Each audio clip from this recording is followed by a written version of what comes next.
ఓం మహాగణాధిపతయే నమః. ఓం గురుభ్యో నమః. ఓం శ్రీమాత్రే నమః. మనం ఈరోజు మీరు జన్మించినటువంటి లగ్నం నుంచి మీకు వేటి మూలంగా ధనయోగం వస్తుంది, అదేవిధంగా ఇది మనం చెప్పుకునేటువంటిది జనరల్గా. ఉదాహరణకి మేషంలో పుట్టారు, లేదా వృషభ లగ్నంలో మీరు పుట్టినప్పుడు వృషభ లగ్నం ఉంది, లేదా మిథున లగ్నం ఉంది, కర్కాటక లగ్నం ఉంది. అలా దాన్ని బట్టి సెకండ్ లార్డ్ ఎవరు, ఆ గ్రహం ఎటువంటి ధనయోగాన్ని ఇవ్వడానికి ఎలిజిబుల్ అయింది, సెవెంత్ లార్డ్ ఎవరు, అంటే ధనం ఎందుకు మీరు నిలబడటం లేదు, అదేవిధంగా మీకు జాతక చక్రంలో వ్యాపారం మూలంగా ధనయోగం ఉందా, లేదా ఉద్యోగ రూపంలో ధనయోగం ఉందా, మీ లగ్నానికి ఎటువంటి మహాదశలు వస్తే ధనయోగంగా మారతాయి అనేటువంటి అంశాలని చెప్తుంది నేనైనప్పటికీ కూడా చెప్పేస్తుంది సాక్షాత్ లలిత అమ్మవారిగా భావిస్తూ ఒక్కొక్క లగ్నం గురించి తెలుసుకుందాము. అదేవిధంగా అసలు వ్యాపార యోగం కనుక ఉన్నట్లయితే ఏ గ్రహం ఏ గ్రహంతో కలిస్తే ఎటువంటి వ్యాపారాల్లోకి వెళ్తారు, ఎటువంటి సమయాల్లో వ్యాపారాల జోలికి వెళ్ళకూడదు, ఎటువంటి సమయాల్లో వ్యాపారాలకు వెళ్తే బాగుంటుంది అనేటువంటి విషయాలు కూడా నేను చివరిలో చెప్తాను. వీడియో చివరి వరకు చూడండి. మీన లగ్నము, మీన రాశి. మీనం వారికి వాళ్ళ సహజ లక్షణం ఏంటంటే అన్వేషణ, గైడింగ్, ఒక మంచి చేయాలి, ఎవరికైనా మనం సేవ చేయగలమా, సహాయం చేయగలమా అనేది ఇన్బిల్ట్గా ఉండేటువంటి లక్షణం మీన లగ్నం వారికి. ఈ లగ్నం పాడైతే మాత్రం ఆ లక్షణాలు తగ్గిపోతాయండి పూర్తిగా, అందులో ఎటువంటి సందేహం లేదు. లగ్నాధిపతి బాగుండాలి, ఎందుకంటే లగ్నం ఈజ్ ఈక్వల్ టు జీవుడు. ఈ లగ్నం నుంచి ధనాధిపతి కుజుడవుతాడు, ధనాన్ని నిలబెట్టే కారకుడు బుధుడవుతాడు. గుర్తుపెట్టుకోండి. ధనం నిలబెట్టడం లేదంటే స్ట్రైట్ అవే మీరు బుధగ్రహాన్ని చూసుకోవాలి మీ జాతకంలో. చూసుకుంటూ మీన లగ్నం వారికి బుధుడు పాడయ్యాడు, ధనం నిలబడదు. గుర్తుపెట్టుకోండి. మరి నిలబడాలంటే ఏం చేయాలి? గోవులకి మనకి గోంగూర కనిపించడము, కాస్త బిల్వ పత్రాలతో శివుడికి అభిషేకం చేయడం, ఇటువంటివి చేస్తుంటారు. నిలబడాలంటే శివుడు అనుగ్రహం ఉంటే ఐశ్వర్యం వస్తుంది, నిలబడుతుంది, రూపాయి నిలబడుతుంది. అదేవిధంగా ధనం అసలు ప్రొడ్యూస్ అవ్వాలి అంటే ఎవరు మొట్టమొదటిగా చూసుకునేదంటే కుజుడు. మరి కుజుడు వేరే రాశుల్లో ఉన్నాడు, ఎక్కువ అందిపుచ్చుకున్నాడు, that is personal chart. But బేసిక్గా కుజుడు ధనాధిపతి. ఈ ధనాధిపతి బాగున్నాడు అంటే వీళ్ళకి ఫ్యాక్టరీస్ ద్వారా, భూముల ద్వారా, లేనట్లయితే ఏదైనా ఒక ఎస్టాబ్లిష్ చేయడం ద్వారా, అగ్ని సంబంధించిన వాటి ద్వారా, అంటే గ్యాస్ సిలిండర్స్, ఈ స్టవ్లు, లేనట్లయితే solar energy, power, police department, ఏదైనా డిపార్ట్మెంట్ రిలేటెడ్ ద్వారా, పవర్ ద్వారా, ఇట్లాంటి వాటి ద్వారా కూడా ధనం వస్తుంది. కాకపోతే ఈ కుజుడు ఎక్కడ ఉన్నాడు, గురువుతో కలిసి ఉన్నాడా, పోలీస్ అంటే ఎస్ఐ ట్రైనింగ్ ఇచ్చే వాళ్ళు అవుతుంటారు. అలా కాదండి బుధుడితో కలిసి ఉన్నాడా, కొన్ని వివాదాలు తీర్చడం ద్వారా డబ్బులు వస్తూ ఉంటాయి. అలా కాకుండా రవితో కలిసి ఉన్నాడు, మెడికల్ దాంట్లో సర్జరీ చేస్తుంటారు కదా, అలా ఉంటుంటుంది. సో కుజుడు ఎలా ఉన్నాడు ఈజ్ మోస్ట్ ఇంపార్టెంట్. ఈ శుక్రుడితో కనెక్ట్ అయ్యాడు, ఈవెంట్స్ చేస్తూ ఉంటారు, అలా రకరకాలుగా ఉంటూ ఉంటుంది. అయితే ఇక్కడ ఈ కుజుడు బలపడాలి అంటే లక్ష్మీ నరసింహస్వామి ఆరాధన మీకు ధనయోగాన్ని ఇస్తుంది. ఎందుకంటే ధనాధిపతి కుజుడే, అగ్నితత్వ సంబంధం వచ్చింది కాబట్టి ఎంత లక్ష్మీ నరసింహస్వామికి అవలంబ స్తోత్రం చేసుకోవడము, ఓం సంపత్కరీ సమారూఢ సింధుర వ్రజ సేవితాయై నమః అనే నామస్మరణ చేయడం ఖచ్చితంగా ధనపరమైన విషయంలో మంచి ఫలితాలు ఇస్తుంది. అయితే దీంతో పాటు మనము వాస్తుపరంగా కూడా కొన్ని జాగ్రత్తలు తీసుకోవాలంటే ఏమిటి, మీకు సరైన పదం పడిందా లేదా, మీతో మీరు నివసిస్తున్నటువంటి డైరెక్షన్ మంచిదా కాదని చాలామంది చూశారు. కాబట్టి నాకు మంచి ధనయోగం ఉందన్నారు, కానీ నాకేంటో డబ్బులు ఉండట్లేదు అంటే వాళ్ళు రాంగ్ డైరెక్షన్లో ఉంటారు. అదొకటే కాకుండా ఉత్తరే నిధి సంస్థం అని చెప్పారు శాస్త్రంలో. కాబట్టి ఉత్తరం వైపు నిధులు అంటే ఓన్లీ మనీ పెట్టుకోమని చెప్పారు, జ్యువెలరీ మనీ లాంటిది పెట్టుకోవచ్చు. అలాంటప్పుడు మనం తెలియక అక్కడ స్టోర్ రూమ్ పెట్టుకోమని ఎక్కువ బరువులు పెట్టడం లాంటివి చేస్తుంటారు, అది చాలా పెద్ద దోషం. అదేవిధంగా మరొక విషయం ఏంటంటే ఇంట్లో కూడా చాలామంది ఎప్పటి నుంచో వస్తున్నట్టు ఏంటంటే నైరుతిలో బీరువా పెట్టండి, బరువు ఉంటుంది. కానీ నైరుతిలో బీరువా పెట్టమని ఎక్కడ చెప్పలే, శాస్త్రంలో బరువులు పెట్టమని చెప్పారు. అది కూడా నైరుతి చేత శస్త్రగారు అని చెప్పారు. అంటే ఏమిటి, మీ యొక్క పనిముట్లు పెట్టుకోండి, శస్త్రాలు పెట్టుకోండి, మీరు ఏదైతే వర్క్ చేస్తారో ఆ వర్క్కి సంబంధించి పెట్టుకోండి అని చెప్పారు. సాఫ్ట్వేర్ కంపెనీలో చేసే వ్యక్తి అయితే తన ల్యాప్టాప్ పెట్టుకుంటాడు, లేదా ఒక డాక్టర్ అయితే తన సెల్స్కోప్ పెట్టుకోవచ్చు, ఒక రైతు అయితే తన నాగలు పెట్టుకోవచ్చు. కానీ ఇక్కడ ఏంటంటే నేను అనేది ప్రధానంగా ఇక్కడ మీరు నైరుతిలో చాలామంది బరువులు పెట్టాలని బీరువా పెడుతున్నారు, కానీ ఒక్కొక్కసారి అది టిల్ట్ అయి దక్షిణ నైరుతి అయిందంటే డబ్బు అసలు నిలబడదు. ఎందుకంటే వేస్టేజ్ జోన్లో బీరువా పెట్టారు. కాబట్టి పొరపాటును కూడా పని చేయకుండా మీ యొక్క బెడ్రూమ్లో వాయువ్యం మూల మీ బీరువా లేదా ధనం పెట్టే లాకర్ ఒకటి పెట్టండి. ఆ వాయువ్యం కూడా పెట్టేటప్పుడు చెక్ చేసుకోండి. ఒక్కోసారి డిప్రెషన్ జోన్ ఏమైనా అయిందా, ఎక్కువ 360 degrees అంటే నార్త్ వైపు మీరు ఇలా పెట్టి చూశారు మీ ఫోన్లో, అది 340 అట్లా చూపిస్తుంది అంటే ఖచ్చితంగా 340 350 చూపిస్తుంది అంటే మీ నైరుతి నైరుతిగా లేదు, దక్షిణ నైరుతిగా మారింది. అలా కాదండి నేను కంపాస్ పెడితే 10-20 degrees 30 degrees అలా చూపిస్తుంది అంటే నైరుతి ఇంకా చక్కగా బెనిఫిట్ జోన్లోకి వెళ్ళింది నాకు. ఆ రకంగా మీరు ధనాన్ని స్టోర్ చేసుకుంటే ఖచ్చితంగా ధనయోగం అనేటువంటిది పెరుగుతుంది. ఇక్కడ మనకి ధనం అనేటువంటిది వ్యాపార రూపంలో వస్తుందా, ఉద్యోగ రూపంలో వస్తుందా అనేటువంటి విషయం జ్యోతిష్ శాస్త్రంలో చాలా స్పష్టంగా ఉంటుంది.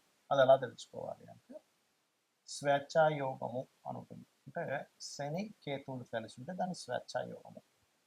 అది జన్మజాతకంలో 159 యాక్సెస్లో ఉండొచ్చు, లేనట్లయితే రాశిచక్రంలో ఒకే దగ్గర కలిసి ఉండి, లేదా ఒక్కొక్కసారి ఒకే రాశి సంబంధాలు అంటారంటే అది తక్కువగా పనిచేస్తుంది. అంటే వృషభం తుల చూడడానికి షష్టాష్టకాల్లో ఉన్నప్పటికీ, అదేవిధంగా మేషము వృశ్చికము, మకరము కుంభము, ధనస్సు మీనము, మిథునము కన్య, కర్కాటక సింహరాశుల్లో ఉంటే కూడా అది కొంత కనెక్టివిటీ ఉంటుంది. అయితే 159 యాక్సెస్లో కలిసినప్పుడు స్వేచ్ఛాయోగం. అప్పుడు అలాంటి వారికి ఏంటంటే ఉద్యోగం మీద ఇంట్రెస్ట్ ఉండదు, వ్యాపారం చేయాలనేది ఉంటుంది. కాకపోతే ఈ కాంబినేషన్ ఉన్నప్పుడు కొన్ని ఆటంకాలు కూడా లైఫ్లో జరుగుతాయి. దీన్ని ఫస్ట్ మీరు బ్రేక్ చేయాలి. ఏ ఉద్యోగంలో అయినా వ్యాపారంలో అయినా కలిసి రావాలంటే ఏం చేయాలి? దానికంటే వెంకటేశ్వర స్వామి ఆరాధన చేయడం కంటే మరొకటి లేదు. లేదండి గణపతి ఆరాధన చేస్తాం, చేయండి, తప్పేం కాదు. ఇది మెయిన్.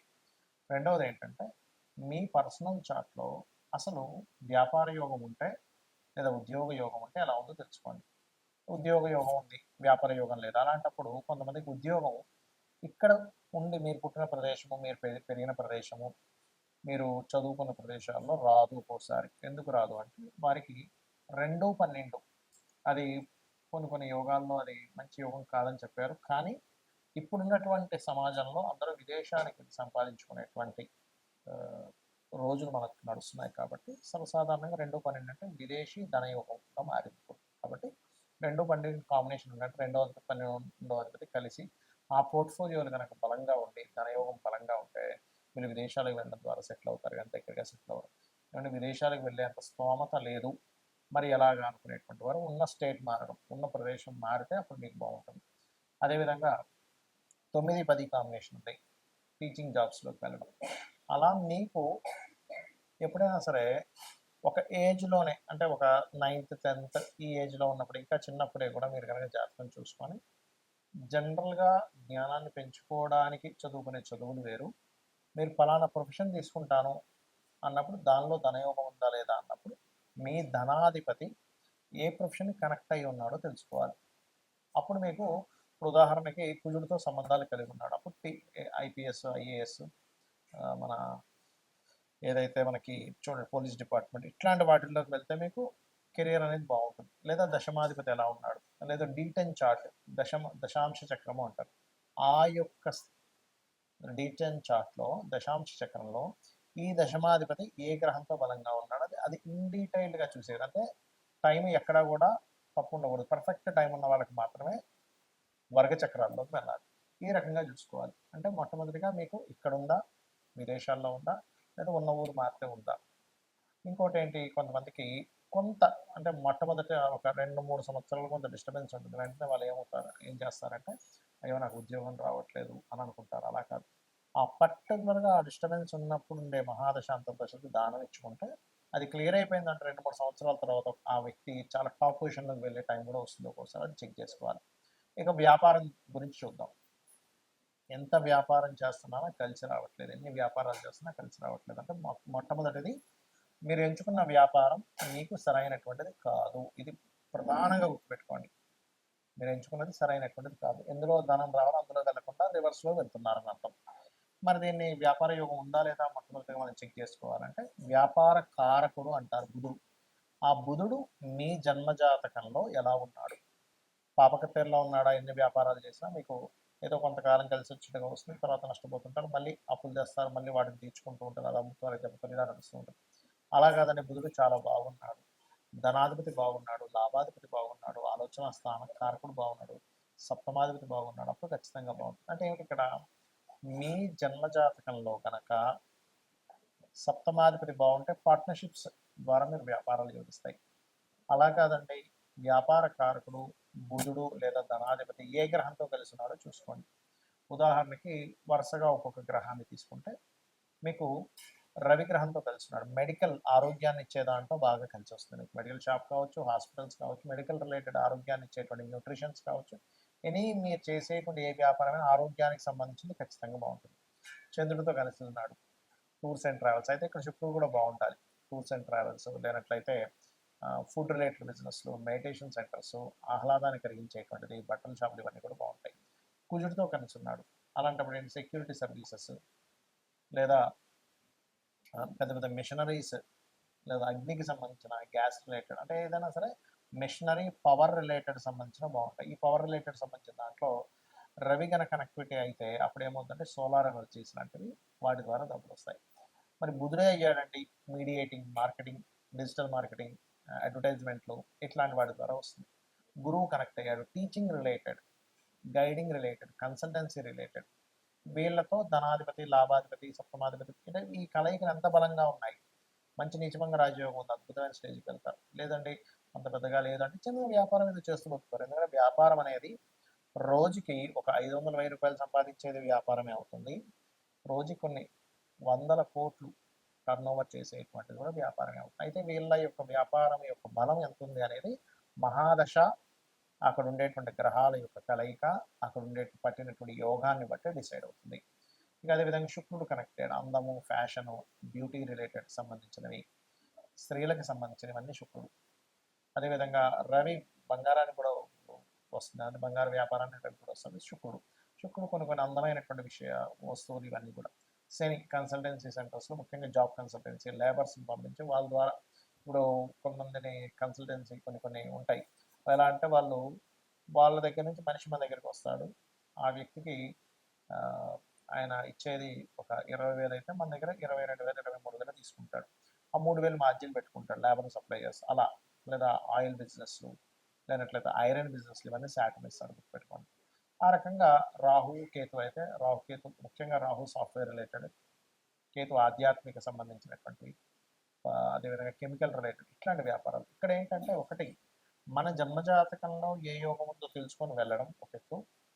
అసలు ఏ యోగాలు లేవంటే చాలా ప్రాబ్లమాటిక్గా ఉందన్నప్పుడు అమ్మవారిని నమ్ముకుంటూ అమ్మవారి ఆరాధన చేసుకుంటూ ముందుకు వెళ్ళడం. జాబ్ రావట్లేదు, ఓం మాణిక్యం ఒకటాకార జానుద్వై విరాజితాయే నమః, లేదా ఓం శ్రీమాత శ్రీ మహారాజ్ని శ్రీమత్ సింహాసనేశ్వరి నమః. ఈ 2 నామాలు ఏది చేసుకున్నా మీకు జాబ్ అనేటువంటిది వస్తుంది. అయితే భక్తి శ్రద్ధలతో నమ్మకంగా చేసుకోవాలి. వ్యాపారంలో రాణించలేకపోతున్నాము, ఓం ఇంద్రగోప పరిక్షిప్త స్మరతోనాభజంగికాయే నమః అనే నామస్మరణ ఖచ్చితంగా మీకు వ్యాపార అభివృద్ధిని ఇస్తుంది. శ్రీమాత్రే నమః.